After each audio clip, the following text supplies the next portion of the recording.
پاک زہرا کے قاتلوں پہ لعنت، عظمت زہرا بلند تر صلوات۔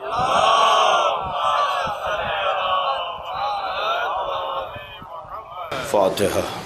بسم اللہ الرحمن الرحیم، الحمد للہ رب العالمین، الرحمن الرحیم، مالک یوم الدین، ایاک نعبد و ایاک نستعین، اہدنا الصراط المستقیم، صراط الذین انعمت علیہم غیر المغضوب علیہم ولا الضالین، صلی علی محمد وعلی آل محمد۔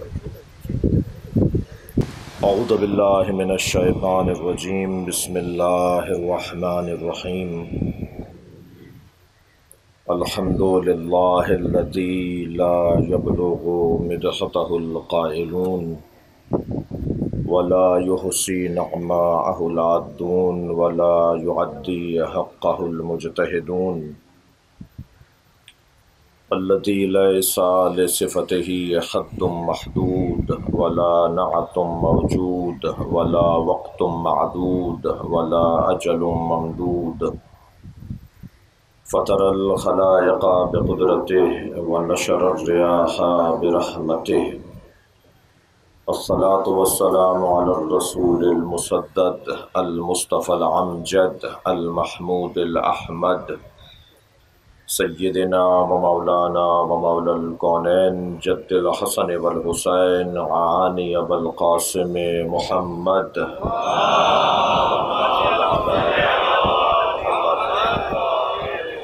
وآلہ الطیبین الطاہرین المعصومین الذین قال اللہ انما یرید اللہ لیذہب عنکم الرجس اہل البیت ویطہرکم تطہیرا۔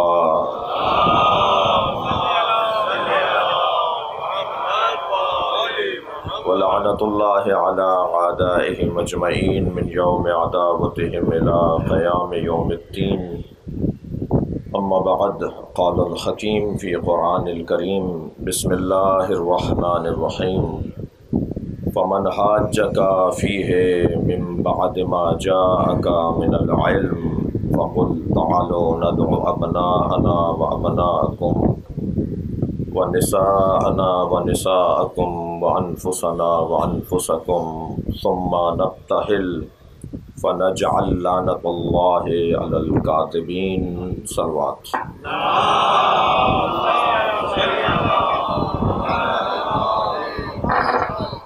سورہ مبارکہ آل عمران، آیت کا نشان ہے 61۔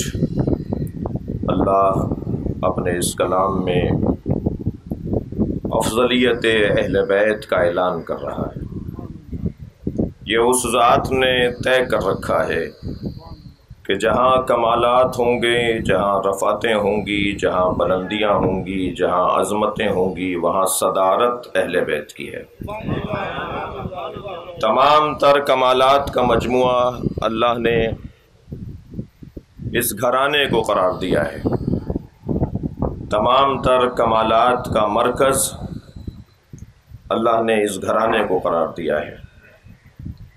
سال گزشتہ جن مفاہیم کو بیان کرنے کی کوشش کی، اس کا اگر چند لمحوں میں خلاصہ کیا جائے تو وہ یہ تھا کہ انسان کی سب سے بڑی فضیلت علم ہے۔ جو جتنا بڑا عالم ہوگا اتنا ہی بڑا بافضیلت ہوگا۔ انسان کی سب سے بڑی فضیلت اس کا ایمان ہے۔ جو جتنا بڑا مومن ہوگا اتنا ہی صاحب کمال اور عظمت ہوگا۔ انسان کی سب سے بڑی فضیلت تقوی ہے۔ اگر علم اور ایمان متقی نہ بنائے اور تقوی اس کا نتیجہ نہ ہو تو یہ انسان باکمال نہیں کہلایا جا سکے گا۔ اور علم اور ایمان اور تقوی اگر انسان کو جہاد تک نہ لے جائے،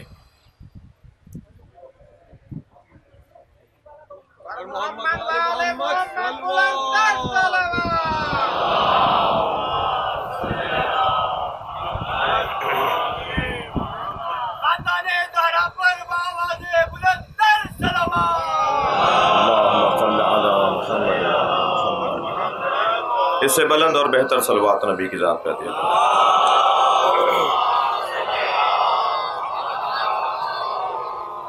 اور کچھ بہتر صلوات نبی کی ذات پہ عطا فرما۔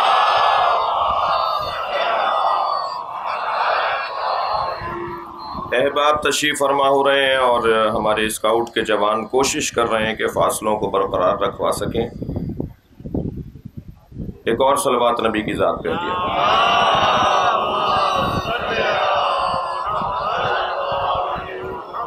جلدی سن لیجئے کہ پچھلے سال کی مجلس کا خلاصہ۔ انسان کی فضیلت میں سب سے پہلا عنوان علم، دوسرا عنوان ایمان، تیسرا عنوان تقوی، چوتھا عنوان جہاد۔ علم انسان کو ایمان تک لے جاتا ہے اور ایمان کا تقاضا تقوی ہے اور تقوی کا تقاضا جہاد ہے، اور جہاد کا مطلب ہرگز اسلحے کے کھینچنے کو نہیں کہا جاتا، تلواروں کے تاننے کو نہیں کہا جاتا۔ جہاد کا پہلا مرحلہ اپنے آپ کو قابو میں لانا ہے۔ جو شخص خود کو قابو میں نہ رکھ سکے، جو 6 فٹ کے انسان پر ہی تسلط نہ پاتا ہو، وہ معاشرے پر کیا تسلط پائے گا؟ تو پہلا مرحلہ جہاد انسان اپنے آپ کو قابو میں لائے۔ صلوات پڑھے ذرا محمد و آل محمد۔ اور سب سے زیادہ مشکل جہاد بھی یہی ہے، لہذا سرکار نے انتہائی مشکل جہاد سے لوٹتے ہوئے اصحاب سے فرمایا کہ جو جہاد تم کر کے آئے ہو وہ جہاد اصغر ہے۔ کہا یا رسول اللہ اتنا مشکل جہاد، جہاد اصغر؟ فرمایا اس سے بڑا جہاد یہ ہے کہ تم اپنے آپ سے جہاد کرو، اپنے آپ کو قابو میں رکھو۔ میرے محترم سننے والوں، میرا مضمون یہ نہیں ہے، میں تمہیدی چند جملے کہہ رہا ہوں اور گزشتہ سے آپ کو پیوست کر رہا ہوں۔ یہ بہت عام ہے کہ انسان دوسروں پر تو غور کرتا ہے مگر اپنے اوپر غور نہیں کرتا، اور اگر غور کرتا ہے تو آئینہ دیکھنے کی حد تک غور کرتا ہے، صرف چہرے کی تزئین و آرائش پر توجہ ہوتی ہے، جبکہ قرآن مجید نے ہمارے لیے ایک آئینہ بنایا ہے، اور آئینہ یہ بنایا کہ یا ایھا الذین آمنوا علیکم انفسکم، اے صاحبان ایمان تم پر تمہیں واجب کیا گیا ہے، تم اپنے اوپر غور کرو، تم پر کوئی یہ واجب نہیں کیا گیا کہ تم دوسروں پر غور کرو کہ فلاں کا پیسہ زیادہ اور فلاں کی کرسی ایسی اور فلاں کا نام ایسا۔ دنیا کا پیسہ زیادہ جاننا اور ان کے اوپر ٹو لگانا اور ان کے اوپر غور کرنا یہ اللہ نے ہم پر فرض ہی قرار نہیں دیا۔ جو ہمارا کام ہی نہیں ہے وہ کریں گے تو وقت کو وقت کو ضائع کریں گے، وقت کا نقصان کریں گے۔ ہم پر ہمیں فرض کیا گیا ہے، تم صرف اپنے اوپر غور کرو کہ تم کیا ہو، کہاں تھے، کہاں ہو، کہاں جاؤ گے۔ عزیزان گرامی، افضلیت اہل بیت ایک مسلم عقیدہ ہے اور کسی چیز کے مسلم ہونے کے تقاضے ہیں۔ میں زور سے کہہ دوں کہ فلاں چیز مسلم ہے اور فلاں عقیدہ مسلم ہے اور فلاں بات قطعی ہے اور فلاں بات یقینی ہے، میرے کہہ دینے سے نہیں ہوگی، بلکہ مجھے دلیل دینا پڑے گی، اور دلیل کے بغیر بات کرنا یہ اہل عقل کا تقاضا نہیں ہے۔ تو بات دلیل سے ہونی چاہیے، بات استدلال سے ہونی چاہیے۔ میں نے بہت سوچا کہ آخر کون سی آیت کو اس عنوان سے اس عشرے کے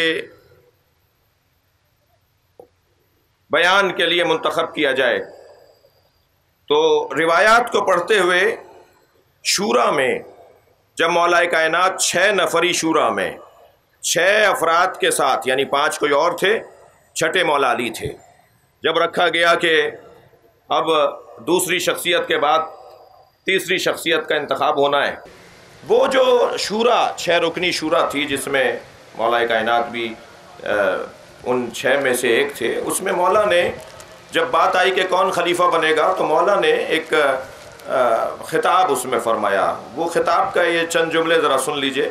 حضرت نے فرمایا فقال لهم انشدکم اللہ، میں تم 6 کے 6 5 افراد سے مخاطب ہوئے، 6ٹھے مولا تھے، میں تم 5 کے 5 کو اللہ کی قسم دے کر پوچھتا ہوں. یہ مولا کائنات کے الفاظ ہیں جو سوائق محرقہ کے اندر ابن حجر نے لکھے ہیں. اور سوائق محرقہ آپ کو معلوم ہے کتاب وہ کتاب ہے کہ جو لکھی گئی ہی تشیع کے خلاف ہے، یعنی شیعت کے خلاف لکھی گئی ایک بہت مضبوط کتاب میں مولا کائنات کا یہ فرمان موجود ہے. جلد صفحہ نمبر 75 کے اوپر، اور طب قدیم اگر طب جدید میں جائیں گے تو یہ دوسری جلد آئے گی. پرانی جلد جو ایک جلدی تھی اس کے اندر یہ 75ویں صفحے کے اندر یہ روایت موجود ہے. مولا کائنات فرماتے ہیں میں نے یہ آیت کو انتخاب کی، اس کا جواب دینے جا رہا ہوں. آیہ مباہلہ افضلیت امیر المومنین کے لیے کیوں انتخاب کی، اس کا جواب دینے جا رہا ہوں کیونکہ یہ وہ آیت ہے جسے علی نے اپنی فضیلت کا عنوان بنایا ہے. خود مولا کائنات نے جو فخر سے کہا ہے کہ اس آیت کا مصداق میں ہوں، اس آیت کا مصداق میرے گھر والے ہیں، میری زوجہ ہے، میرے بچے ہیں. جملہ سنیں، صحابہ کرام سے کہہ رہے ہیں، 6 افراد بیٹھے ہیں، مولا خطاب کرتے فرماتے ہیں فقال لہم انشدکم باللہ، میں تمہیں اللہ کی قسم دے کر تم سے پوچھتا ہوں، حل فیکم احد اقرب الی رسول اللہ، تم میں سے کوئی اور ہے میرے علاوہ جو رسول اللہ سے قریب ہو؟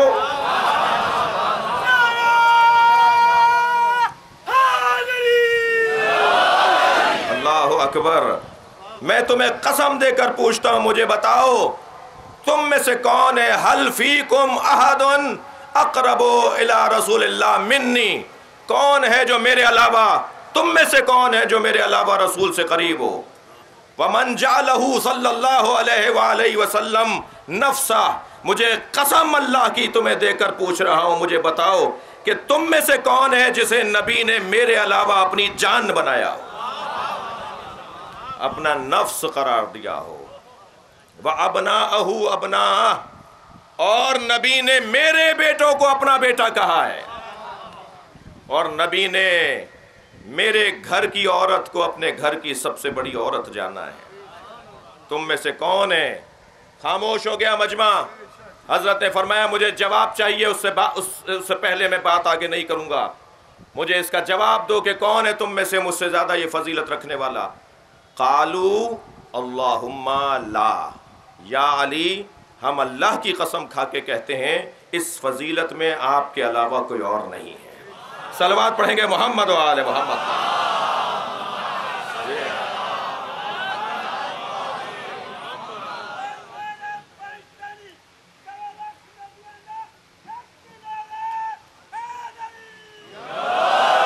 یہ طے ہوا کہ آئے مباہلہ مولا کائنات جس پر فخر کرتے ہیں. آگے کی مجلس میں عرض کروں گا کہ کہاں کہاں علی نے کن کن آیات سے اپنی فضائل کے باب میں خود فرمایا ہے کہ یہ میری فضیلت ہے. ان میں ایک روشن آیت آیہ مباہلہ ہے. اب ذرا ترجمہ سنیے اور آج کی تفسیر کے کچھ پیغامات. فمن حاجک فیہ من بعد ما جاءک من العلم،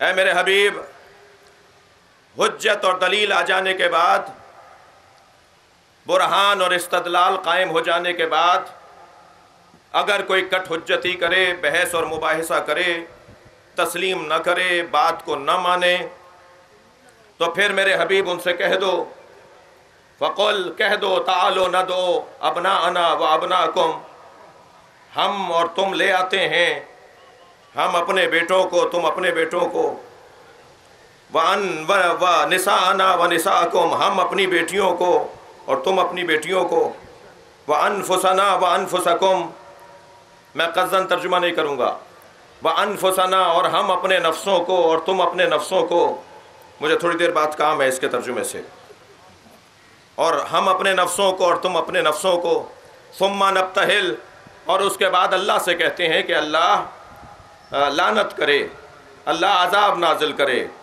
اور اللہ سے کہتے ہیں کہ اس کے بارگاہ میں رکھ دیتے ہیں، اس سے کہتے ہیں کہ تو ہی فیصلہ کر. یہ میدان معمولی میدان نہیں ہے. تلوار کے میدان میں تو جیتنا ہارنا محسوس کیا جا سکتا ہے، لیکن جب معاملہ اللہ کے حوالے ہو جائے، انسان کی توجہ چاہوں گا عزیزان گرامی، جو لوگ نبی کی نبوت پر شک کرتے ہیں، کوئی ایک آدھ مقالہ پڑھ کر پروفیسر حضرات، لیکچرار حضرات، اساتذہ کالج یونیورسٹیز کے اندر یہ بیماری بڑھتی جا رہی ہے. توجہ چاہوں گا، میں سب سے معذرت کے ساتھ، یقیناً سب ایسے نہیں ہیں، لیکن ایک تعداد اساتذہ میں اس وائرس کی مبتلا ہے، اس جراثیم کا مبتلا ہو چکی ہے. اور وہ یہ کہ کہیں سے بھی کوئی ایک مقالہ پڑھ لیتے ہیں اور پھر کلاس میں جا کر طالب علموں کا دماغ خراب کرتے ہیں. اگر کسی مضمون پر کوئی نظریہ بنانا ہے تو سارے نظریات کو پڑھو، اس بات میں اور نفی میں اقوال اور مقالات کو پڑھو، اس کے بعد نظریہ بنا کے طالب علموں کو جا کے بتاؤ. ہمارے ہاں مشکل یہ ہو رہی ہے آج تعلیمی اداروں میں کہ اساتذہ جب کسی اپنے سلیبس کی کتاب کی تشریح کر رہے ہوتے ہیں تو درمیان میں ایسی باتیں، ایسے سرے چھوڑ دیتے ہیں، ایسی باتیں چھوڑ دیتے ہیں کہ جو نہ ان سے سنبھلتی ہیں، اور پھر طالب علموں کے ذہنوں کو انتشار کا سامنا کرنا پڑتا ہے. کچھ ہمارے درمیان، اسی پاکستان کے اندر کچھ ہمارے درمیان ایسے افراد ہیں جو نبی کی نبوت پر مستشرقین کے نظریات کو پڑھ کر بچوں کے ذہن کے اندر ایک شک کی کیفیت ڈال دیتے ہیں. مثال کے طور پر یہ ایک شخص نے کہا ہے کہ وہ فرشتہ آیا ہے، ایک شخصیت ہے جس نے کہا ہے کہ وحی آئی ہے، اور وہی کیا معلوم کہ معاذ اللہ یہ ان کا اپنا خیال ہو اور یہ نظریہ ان کا اپنا ہو، اور رسالت اور نبوت پر وہ شک کی ایک کیفیت ڈال دیتے ہیں. میں ان لوگوں کو ایک دلیل دینے جا رہا ہوں، وہ بچے جو ایسے اساتذہ سے متاثر ہیں انہیں ایک دلیل دینے جا رہا ہوں. عزیزان گرامی، انسان کے سچے ہونے کی سب سے بڑی دلیل یہ ہے کہ وہ اپنے نظریے پر خود بھی مرنے کو تیار ہو جائے، اپنے بچوں کو مارنے کو بھی تیار ہو جائے. یہ کسی انسان کے نظریے پہ سچے ہونے کی دلیل ہے. صلوات پڑھیں محمد و آل محمد.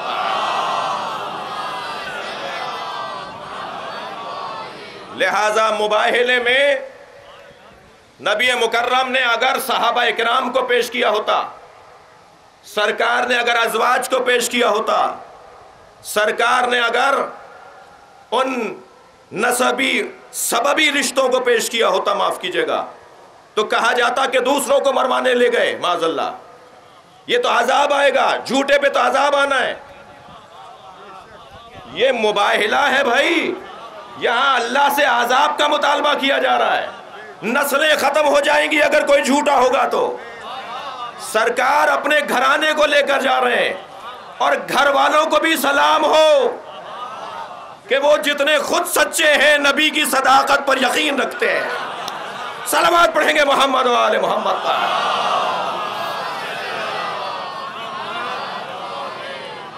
لہذا لے کر کس کو گئے ہیں؟ گنجائش بہت تھی. جہاں وہ پیغامات ہیں کہ افضلیت ثابت ہو رہی ہے، وہاں یہ بھی تو پیغام ہے کہ سرکار اپنے گھر والوں کو پیش کر رہے ہیں مرنے کے لیے. یہ مباہلہ ہے، عذاب آئے گا. جو بھی جھوٹ بول رہا ہے اس پہ عذاب آئے گا، جو جھوٹا ہے اس پہ اللہ کا عذاب نازل ہوگا. پیش کر رہے ہیں اپنے آپ کو. لہذا نصارائے نجران کے اسقف نے کہا کہ اگر نبی اپنی امت کے کچھ لوگوں کو لے کر آئیں تو مباہلہ کر لینا، اور اگر گھر والوں کو لے کر آئے تو مباہلہ نہ کرنا. ان کا گھر والوں کو لانا ان کے سچے ہونے کی دلیل ہے. صلوات پڑھیں عظمت مصطفیٰ پر.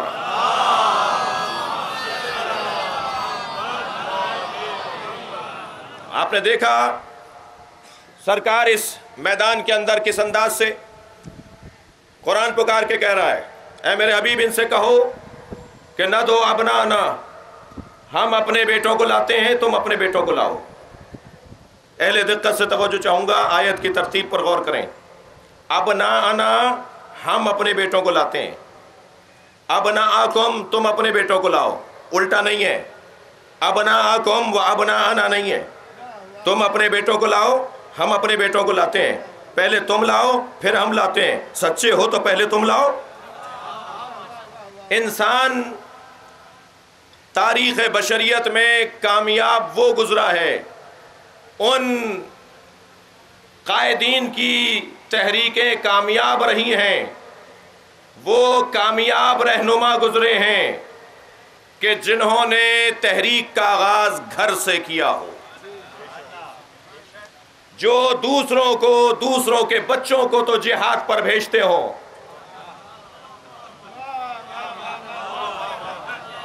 مگر خود نہ خود کبھی جہاد پر گئے ہوں اور نہ ہی اپنے بچوں کو جہاد پر بھیجا ہو. تو نہ ایسے جہاد میں برکت ہوتی ہے نہ ایسے ملک میں برکت ہوتی ہے.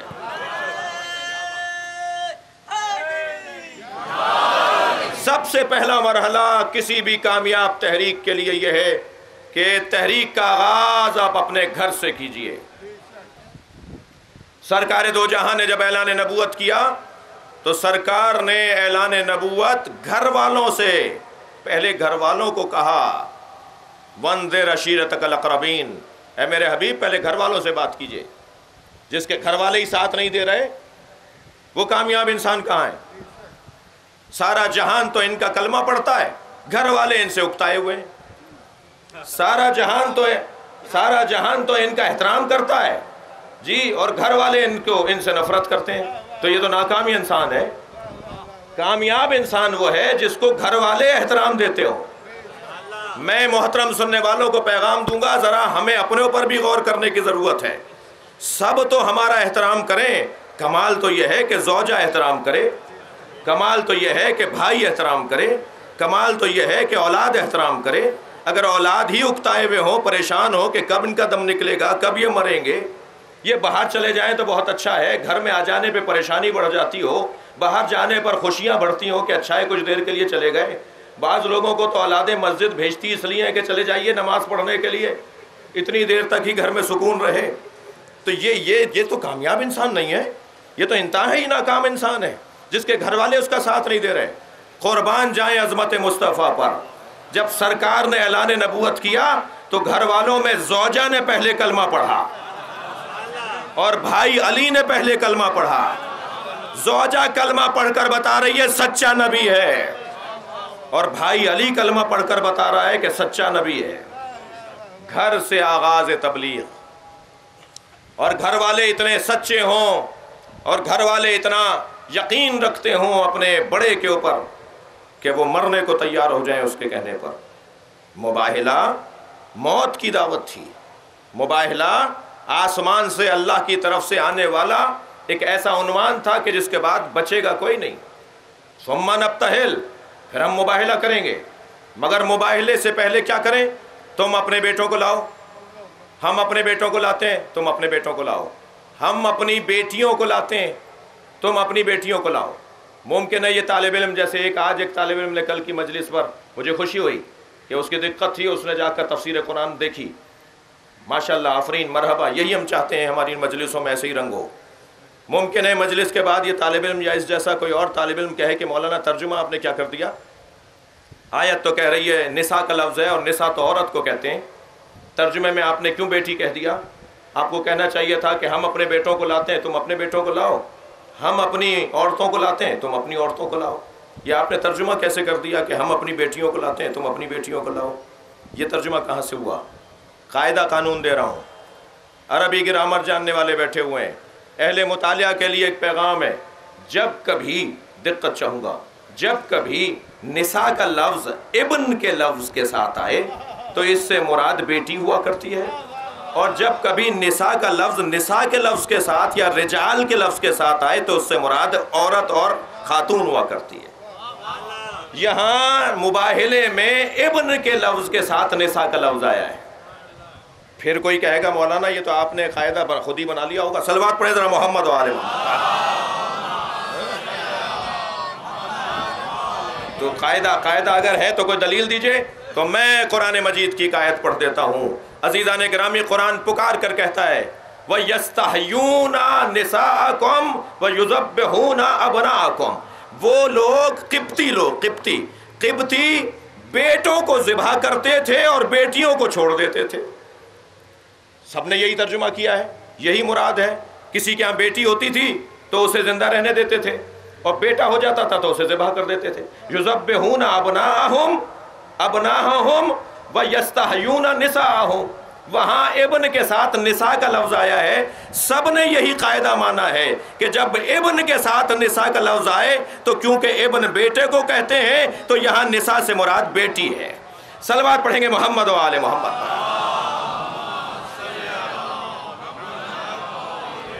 اور اگر رجال کے ساتھ نساء کا لفظ آئے گا عربی گرامر کے اندر تو پھر وہاں مراد عورت ہے.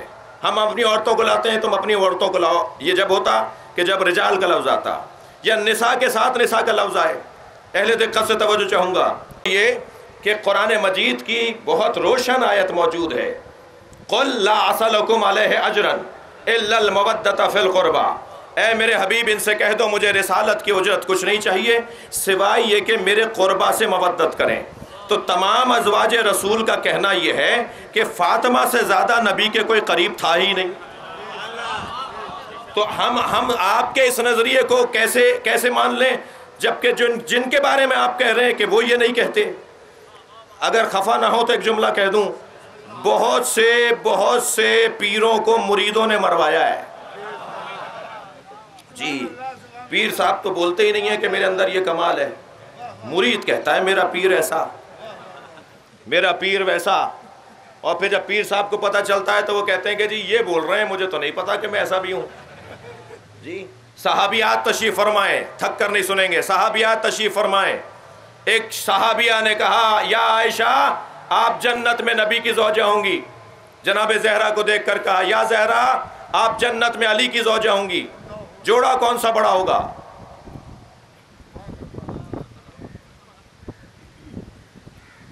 یہی ہیں آپ یا کہیں اور ہیں؟ محمد آل محمد بلند تر سلوات۔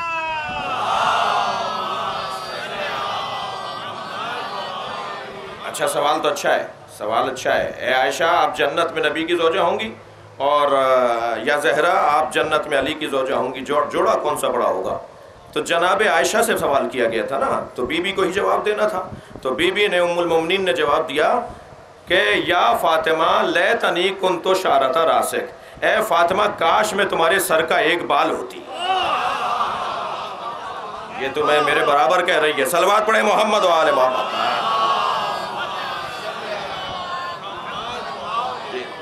تو اگر یہی آیت کہ یا نساء نبی، توجہ کریں گے، یا نساء نبی لستن کاحد من النساء، اے نبی کی بیویوں تم عام اور دوسری عورتوں کی طرح نہیں ہو، تو اسے دلیل بنایا گیا، اسے دلیل کے طور پر لیا گیا کہ نبی کی زوجہ، جو بھی نبی کی زوجہ ہیں محترم ہیں، وہ ان کے برابر کوئی نہیں ہے، حتیٰ جناب زہرا بھی ان کے برابر نہیں ہے۔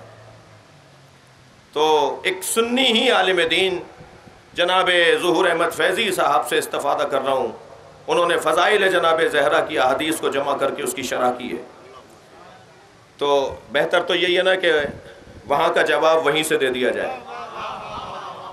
تو انہوں نے بڑا حسین جملہ لکھا ہے، انہوں نے کہا کہ کس بنیاد پر آپ کہہ رہے ہیں کہ یہ جناب زہرا بھی ان سے افضل نہیں ہے؟ اس لیے کہ قرآن نے کہا یا نساء نبی لستن کاحد من النساء، اے نبی کی بیویوں تم کوئی عورت تمہاری طرح نہیں ہے۔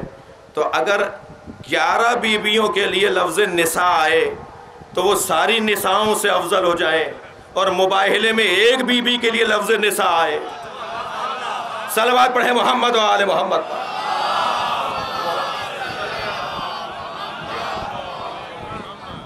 وَنِسَاءَنَا وَنِسَاءَكُمْ، ہم اپنی بیٹیوں کو لاتے ہیں تم اپنی بیٹیوں کو لے کر آؤ۔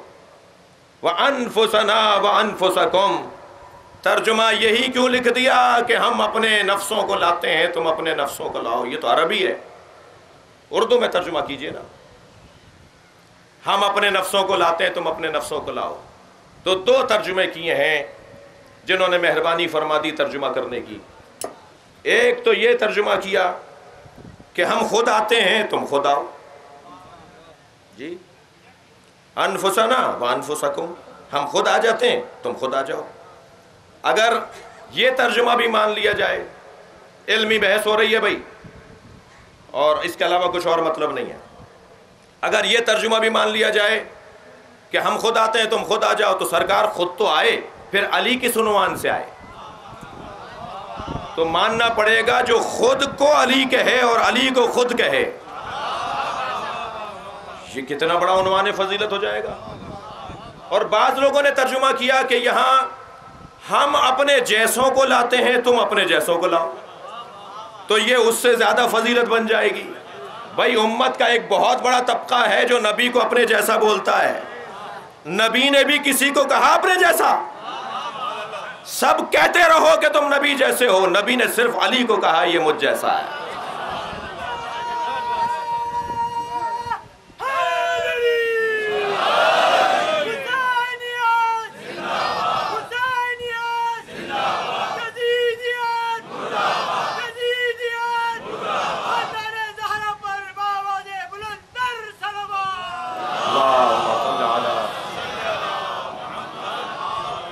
مجلسی مجمع بیٹھا ہے، میں منزل تبدیل کر رہا ہوں، سرکار دو جہاں ہیں جب مباہلے کا کہہ دیا کہ لے آؤ تو کیا فوراً جا کر لے کر آئے؟ گھر جا کر لے کر آ گئے؟ کیا انتظام کیا؟ آپ حج پر جاتے ہیں تو انتظام کرتے ہیں، مجلس میں آئیں تو انتظام کر کے آئیں، نماز پڑھنے جاتے ہیں تو انتظام کرتے ہیں۔ یہ بہت بڑا مسئلہ ہے، حق اور صداقت کا مسئلہ ہے، نبی کی نبوت اور رسالت کا مسئلہ ہے، اللہ کی وحدانیت کا مسئلہ ہے، تثلیث کے قائل لوگوں کو رد کرنا ہے۔ یہ معمولی مسئلہ نہیں تھا۔ سرکار نے مباہلہ کرنے کے لیے انتظام کیا کیا؟ سرکار نے انتظام یہ کیا کہ گھر میں جا کر کہا یا فاطمہ انی اجدو فی بدنی ضعفا، میں اپنے بدن میں ضعف محسوس کر رہا ہوں، ایتینی بالکساء الیمنی، مجھے یمنی چادر لا کے دے دو۔ صلوات پڑھے محمد و آل محمد۔ یہ مباہلے کے ساتھ حدیث قصہ کا تعلق، شان نزول حدیث قصہ اور آئے مباہلہ کی تفسیر حدیث قصہ کے ساتھ جڑی ہوئی ہے۔ مجھے وہ چادر لا کے دے دو جو یمنی چادر ہے، میں اپنے بدن میں ضعف محسوس کر رہا ہوں۔ بی بی نے وہ چادر لا کے دے دی۔ سیدہ فرماتی ہیں ابھی میرے نانا نے چادر لی تھی کہ کچھ ہی دیر میں حسن مشتبہ آئے، کہا اماں مجھے نانا کی خوشبو آ رہی ہے۔ اب یہ رسالت کی خوشبو سونگھنے کے لیے امامت کا شامہ چاہیے، ہر ایک کے بس کی بات نہیں ہے کہ یہ خوشبو سونگھ سکے۔ اے اماں مجھے نانا کی خوشبو آ رہی ہے۔ فرمایا تمہارے نانا چادر کے نیچے ہیں، آرام کر رہے ہیں۔ فرض محال نہیں ہوتا۔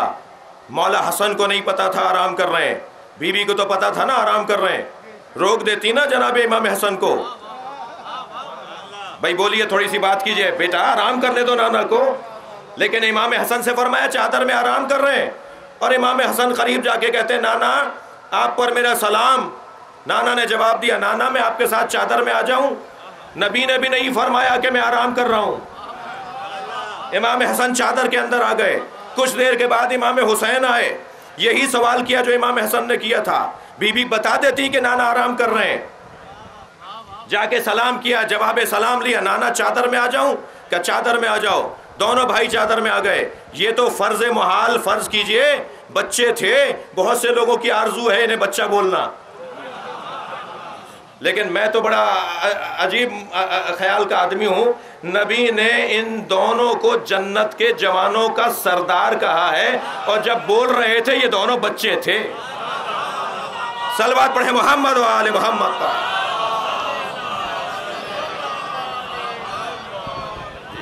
ابھی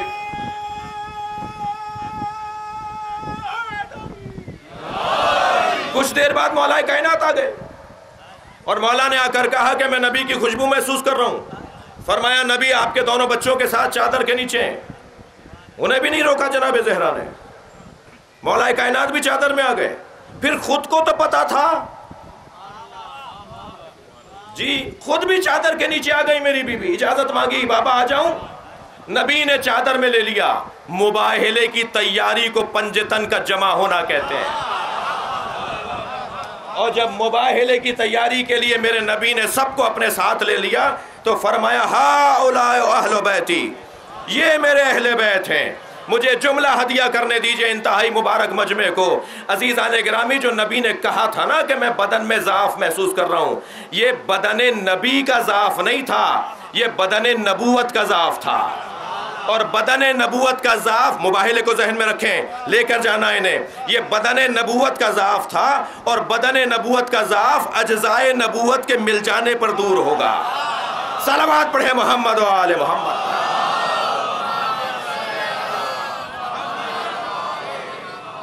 سرکار دو جہاں نے پنجتن کا اجتماع کیا۔ نقن صاحب کی روح شاد ہوگی، ان کا ایک جملہ ہدیہ کر دیتا ہوں۔ گھر میں تو بہت تھے، سرکار کے گھر میں شخصیات موجود تھیں، مگر بڑے بڑے مفسروں نے لکھا ہے کہ فضائل اہل بیت کے باب میں اس آیت سے بڑی آیت نہیں ہے، عظمت اہل بیت کے باب میں اس آیت سے بڑی آیت نہیں ہے۔ مسلم جس آیت کی بنیاد پر نبی نے اپنے اہل بیت کا تعارف کروایا، بہت لوگ تھے گھر میں، سب کو پتا ہے کتنے لوگ تھے، مگر انہیں چادر میں نہیں بلایا۔ اور اگر جناب ام سلمہ نے آنے کے لیے اظہار کیا، خواہش کی کہ میں بھی چادر میں آ جاؤں، تو کونا کھینچ کے فرمایا نبی نے، وہ کونا ہٹا رہی تھی اندر آنے کے لیے، سرکار نے چادر کا کونا کھینچ کے فرمایا انت علی الخیر، تم خیر پر ہو مگر اہل بیت میں نہیں ہو۔ تو نقن صاحب کا بڑا حسین جملہ ہے، وہ فرماتے ہیں کہ نبی مکرم نے اینٹوں کے گھر میں جب چادر کا گھر بنایا تو یہ گھر اتنا مضبوط ہوا کہ قیامت تک زندہ رہے گا۔ اور پھر انہیں مباہلے میں لے کر گئے، اور مباہلے میں جانے کی ترتیب بھی یہی ہے۔ یہ صداقت رسالت مصطفیٰ کا منظر ہے جسے میدان مباہلہ کہا جاتا ہے۔ سرکار پہنچے ہیں مباہلے میں، انداز دیکھیے کیا ہے۔ بات آگے بڑھے گی آئندہ کی مجلسوں میں، آج کی مجلس میں مکمل مضمون آپ کے ہاتھ میں آ گیا، مجھے انفسنا پر غور کرنا ہے آئندہ کی مجلسوں میں۔ سرکار نے گود میں امام حسین کو لیا، انگلی پکڑوائی امام حسن کو، جی انگلی پکڑی نہیں ہے، بچے کی انگلی پکڑ کے نہیں چلتے۔ آپ لوگوں کے گھر میں بچے ہیں، بچے کو انگلی پکڑوائی جاتی ہے، بیٹا انگلی پکڑ لو۔ جو منظر تاریخ نے لکھا ہے وہ بیان کر رہا ہوں میں، یہ کوئی خطابت نہیں ہے۔ سرکار دو جہاں نے اپنی انگلی پکڑا دی امام حسن کو۔ کیا خوب جملہ کہا ہے میرے ایک بزرگ نے کہ انگلی اس لیے پکڑوائی ہے، انگلی اس لیے نہیں پکڑی ہے کہ جس کے جانے کا خوف ہی نہ ہو۔ انگلی پکڑوائی امام حسن کو، گود میں لیا امام حسین کو، عقب میں ہے جناب زہرا، ان کے عقب میں ہے مولا کائنات۔ یہ قافلہ چلا ہے، میدان مباہلہ میں داخل ہو رہا ہے، ادھر وہ کھڑے ہوئے دیکھ رہے ہیں کہ آ کون رہے ہیں۔ طے کر دیا تھا کہ اگر امت کو لے کر آئیں گے تو مباہلہ کریں گے، لیکن جب انہیں آتے ہوئے دیکھا تو ان کا جو بڑا بیٹھا ہوا تھا اسقف، اس نے کہا خبردار مباہلہ نہ کرنا، میں ایسے چہرے دیکھ رہا ہوں۔ یہ جملے میرے نہیں ہیں، ہر تاریخ لکھنے والے نے لکھا ہے، کوئی ایسی سنی بھائی کی کتاب نہیں ہوگی جس میں یہ جملے نہ ہو۔ اس نے کہا میں ایسے چہرے دیکھ رہا ہوں، اگر یہ پہاڑ کو حکم کرے نا تو پہاڑ اپنی جگہ سے ہٹ جائے۔ کم سے کم عیسائیوں نے ولایت تکوینی اہل بیت کو مان لیا تھا، یہ مسلمان ہے جو شک کر رہا ہے کہ اگر اس زہرا بلند تر صلوات۔